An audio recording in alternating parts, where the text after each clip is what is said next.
வணக்கம் கதிரவன் ஜோதிடம் சேனல் நேர்களே, நான் உங்கள் அன்பான சயின்டிபிக் வேதிக் அஸ்ட்ராலஜர் அஸ்ட்ரோ அறிஞ்சி பேசுகிறேன். நல்லது நினைப்போம், நல்லதே நடக்கும். இப்ப பாத்தீங்கன்னா நம்மளுடைய வீடியோஸ்ல சயின்டிபிக் வேதிக் அஸ்ட்ராலஜி முறையில எப்படி நம்மளுடைய போன ஜென்மத்தில் செய்த பாவ புண்ணியங்களுக்கு ஏத்த இந்த வாழ்க்கையில இந்த ஜென்மத்தில் சாதகமான சம்பவங்கள், சாதகமற்ற சம்பவங்கள் ஒளி தத்துவ பிரகாரம் எந்த விதத்திலும் மிகைப்படுத்தாமல் அறிவியல் சார்ந்த முறையில பரிகாரங்கள் அது மாதிரி மூட நம்பிக்கையில போகாமல் பார்த்து கொண்டிருக்கிறோம். அந்த வகையில மிதுன ராசிக்காரர்களுக்கு 2026 ஆங்கில புத்தாண்டு எத்தகைய ஒரு அமைப்பு இருக்க போகிறது, பலாபலன்கள் கொடுக்கக்கூடிய அந்த பொது பலன் என்ன அப்படிங்கிறது நம்ம பார்க்குறோம். இது வந்து ஒரு 150% தான் பொருந்தி வரும். ஏன்னா உங்களுடைய ஜென்ம ஜாதகம், நீங்க பிறந்த தேதி, பிறந்த நேரம், பிறந்த ஊரை வைத்து போட்டு என்ன லக்னத்துல பிறந்தீங்க, என்ன தசாபுக்திகள் போய் கொண்டிருக்கிறது, உங்களோட ஜாதகத்துல கிரகங்கள் எப்படி இருக்குங்கிறத பொறுத்து தான் நீங்க எந்த கர்மாவில் பிறந்திருக்கீங்க, எது மாதிரி விஷயங்கள் அடுத்தடுத்து வரக்கூடிய அமைப்புகள் என்ன அப்படிங்கிற பலாபலன்கள் துல்லியமாக நாம எடுக்க முடியும். இது இப்போ பார்க்கறது பார்த்தீங்கன்னா 4 ஆண்டு கிரகம் என்று சொல்லப்படுகிற குரு, சனி, ராகு, கேதுகள் கோச்சாரத்துல எப்படி இருக்கார், இந்த மிதுன ராசிக்காரர்களை எப்படி இப்போ அடுத்த ஒரு வருஷத்துக்கு தாக்குதலை ஒரு மாதிரியான ஒரு பலாபலன்களை கொடுக்கக்கூடிய அமைப்பு எப்படி இருக்குது, எப்படி இன்ஃப்ளூயன்ஸ் பண்ணும் அப்படிங்கிற விஷயத்தை நம்ம ஓவராலா ஒரு பொது பலனா பார்க்க போறோம். இதுல பாருங்க, சனி 10ஆம் இடத்திலே நீடித்திருக்கிறார் ஆண்டு முழுவதும். குரு பாருங்க ஃபர்ஸ்ட் ஹாஃப்ல மே மாதம் வரைக்கும் ராசிக்குள்ள இருந்து ஜூன் மாதத்துக்கு அப்புறம் ராசிக்கு 2ஆம் இடத்துல உச்சம் பெறுகிறார். அதே சமயத்துல ராகு 9ஆம் இடத்திலும் கேது 3ஆம் இடத்திலும் ஆண்டு முழுக்க ஒரு ஆல்மோஸ்ட் டிசம்பர் மாதம் வரைக்குமே அதே பொசிஷன்ல தான் இருக்கிறாங்க. ஸோ இது மாதிரி அமைப்பு மிதுன ராசிக்காரர்களுக்கு என்ன மாதிரி ஒரு வாழ்க்கையில பலாபலன்கள், வாழ்க்கையோட சாதகமற்ற சம்பவங்கள் மாற விஷயங்கள் எப்படி கொடுக்க போகுதுன்னு நம்ம பார்க்கும் பொழுது, ராசிக்குள்ள குரு இருக்கிறது நல்ல ஒரு விஷயம் தான். முதல் 5 மாதங்கள் பார்த்தீங்கன்னா மே மாதம் வரைக்கும் சில சாதகமான விஷயங்கள், கொஞ்சம் உறவுகளில் ஓரளவுக்கு பரவாயில்லை, டிசிப்ளின்டான லைஃபு, கொஞ்சம் நெக்ஸ்ட் வரக்கூடிய வாழ்க்கைக்கு வேணுங்கிற ஃபியூச்சர் பிளானிங், இதெல்லாம் செய்யக்கூடிய அமைப்புகள் இருக்குங்க. அதே சமயத்தில் தொழிலில் நம்ம என்ன வேலையில் என்ன செய்யணுமோ அது அன்றாட வேலையை அப்படியே கடுமையாக உழைத்து செய்யக்கூடிய அமைப்பு அந்த 10ஆம் இடத்துல இருக்கக்கூடிய சனி கண்டிப்பாக கொடுப்பார். அதாவது உறவுகளில் நல்ல மேன்மை, குழந்தைகள் விஷயத்தில் நல்ல மேன்மை, குடும்பத்தில் சுபிக்ஷம், சுப விஷயங்கள் நடக்கக்கூடிய அமைப்புகள், தொழில் வேலை விஷயத்தில் நல்ல சீரான ஒரு அமைப்பு, எல்லாமே போகக்கூடிய அமைப்புகள், பெற்றோர்கள் அது மாதிரி விஷயத்துலையும் நல்ல ஒரு உறவுகள் இருக்கக்கூடிய அமைப்புகள் இருக்கு.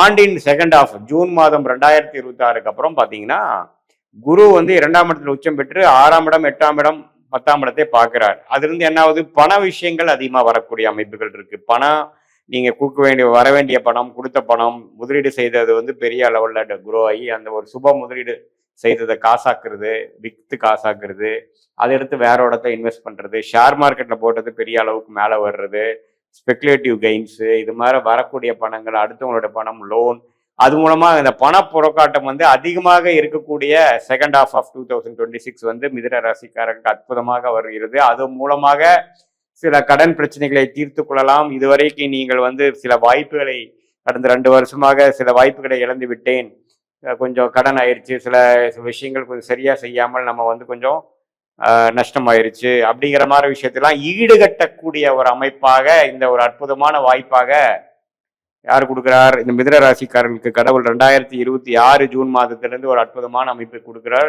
அதை நல்ல விதத்துல உபயோகப்படுத்தி உங்க வாழ்க்கை தரத்தை உயர்த்தி நல்ல விஷயத்துல இன்வெஸ்ட்மெண்ட் செய்து இது ஒரு கேம் சேஞ்சரான ஒரு அமைப்பாக உங்க லைஃபுக்கே ஒரு 5-6 வருஷங்கள் யோசிச்சு பார்க்குறப்ப இந்த 2026 செகண்ட் ஹாஃப் ஒரு கேம் சேஞ்சராக, ஒரு நல்ல மாறுதலை கொடுக்கக்கூடிய அமைப்பாக, ஒரு ஃபவுண்டேஷன் கொடுக்கக்கூடிய அமைப்பாக, ஒரு அடித்தளம் கொடுக்கக்கூடிய அமைப்பாக இருந்ததுங்கிறத நாம அப்பதான் ஃபீல் பண்ணுவோம். ஸோ அதனால இது உச்சகுரு 12 வருஷத்துக்கு ஒருத்தர வரக்கூடிய அமைப்பு. அது 2ஆம் இடத்துல உச்சம் பெற்று 8ஆம் இடத்தை பார்க்கும் பொழுது நல்ல ஒரு அமைப்பு கொடுக்கும். இது மாதிரி ஸ்பெகுலேட்டிவ்ல இருக்கிறவங்க, கூட்டு தொழில இருக்கிறவங்க, கடன் ஃபினான்ஸ் லைன்ல இருக்கிறவங்க, இன்வெஸ்ட்மெண்ட் லைன்ல இருக்கிறவங்க, வெளிநாடு இம்போர்ட் எக்ஸ்போர்ட் லைன்ல இருக்கிறவங்க, வெளிநாட்டில் போய் ஜெயிக்கக்கூடியவங்க, நிறைய ரிஸ்க் எடுத்து தொழில் பண்ணக்கூடியவங்களுக்கெல்லாம் லாட்ரி அடிக்கக்கூடிய அமைப்புகள் காத்து கொண்டிருக்கிறது. அது நல்ல விதத்துல நீங்க யூஸ் பண்ணி அது வேற வரக்கூடிய பலனையும் பார்த்தீங்கன்னா வந்த வேகத்திலே அதை விடாம அது ஓரளவு காங்கிரீட்டா ஒரு 50% 60% பார்த்தீங்கன்னா ஒரு இடத்துல பார்க் பண்ணி அதை சேஃப் பண்ணி அது மூலமாக சில பிரச்சனைகள் தீர்த்து கொண்டேன், என்னோட வாழ்வாதாரத்தை அடுத்த லெவலுக்கு கொண்டு போயிட்டேன் அப்படிங்கிற மாதிரி ஒரு அமைப்பாக இருக்கு. அது நீங்க சரியாக மிதுன ராசிக்காரர்கள் செய்து கொள்ள வேண்டும். இதுதான் ஓரளவுக்கு பொதுவான பலன்க. வெளிநாடு போகிறவங்க எதிர்பார்க்குறவங்க வெளிநாடு போகலாம். விசாக்கா வெயிட் பண்ணுறவங்களுக்கு விசா கிடைக்கும். ஹையர் ஸ்டடீஸ் வெளிநாடு போகணும்னு நினைக்கிறவங்க அவங்க பிடிச்ச யூனிவர்சிட்டியில் வேலை கிடைக்கும். படிப்பில் அட்மிஷன் கிடைக்கும். அதுக்கப்புறம் அங்கே வெளிநாட்டில் இருக்கிறவங்களுக்கு நல்ல வேலை கிடைக்கக்கூடிய அமைப்புகள், இது எல்லாமே ஓரளவுக்கு பாசிட்டிவான விஷயங்கள் கொடுக்கக்கூடிய அமைப்பு, வேலை தொழிலில் முன்னேற்றம் கொடுக்கக்கூடிய அமைப்பாக இருக்கிறதுங்க.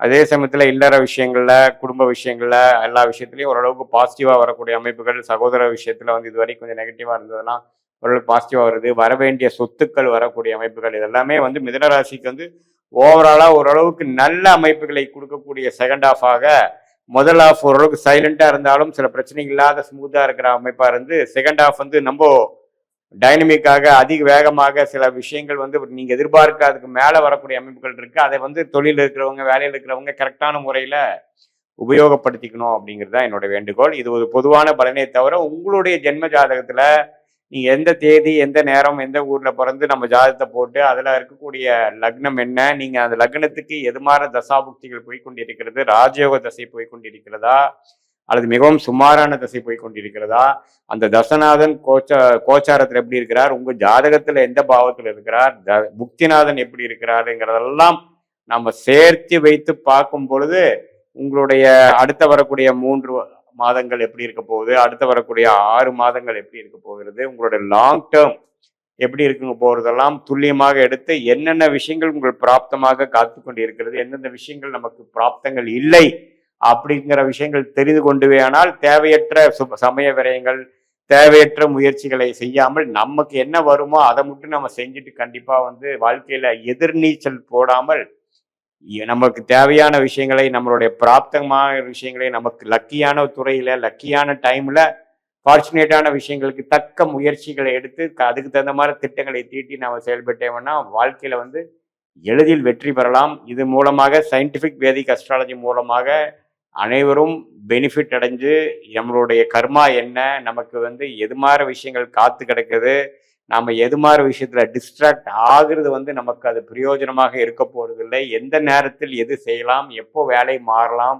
எப்போ இருக்கிற வேலையிலேயே பொறுத்து கொண்டு பிரச்சனைகள் இருந்தாலும் பொறுத்து கொண்டு இருந்து எந்த மாதிரி ஒரு நல்ல டைமுக்காக எப்போ வெயிட் பண்ணலாம், எப்போ பிஸ்னஸ் எக்ஸ்பேண்ட் பண்ணலாம், திருமணம் செய்வதற்கு எது மாதிரி நேரம் நல்ல நேரம், நமக்கு வந்து ஏர்லி மேரேஜா லேட் மேரேஜா, எப்படி காதல் கை கூடுமா, எது மாதிரி அமைப்புகள் இருக்கு அப்படிங்கிறதெல்லாம் நம்மளுடைய உண்மையான கர்மாவை சயின்டிபிக் வேதிக் அஸ்ட்ராலஜி முறையில் எந்த விதத்திலும் நம்ம மிகைப்படுத்தாமல் பரிகாரங்கள் அது பண்ணலாம் இது பண்ணலான்னு சொல்லி நாமளே குழப்பிக்காமல் எது நம்மளுடைய வாழ்க்கையில வந்து கர்மாவாக காத்திருக்கிறதோ அதுக்கு தகுந்த மாதிரி முடிவுகளை நம்ம எடுத்து வாழ்க்கையில் நாம் அதை செயல்படுத்துமையானால் வாழ்க்கையில் எளிதில் நம்ம வெற்றி பெற முடியும் என்று நான் சொல்ல விரும்புகிறேன். மீண்டும் மற்றொரு காணொலியில் சந்திப்போம். நன்றி, வணக்கம்.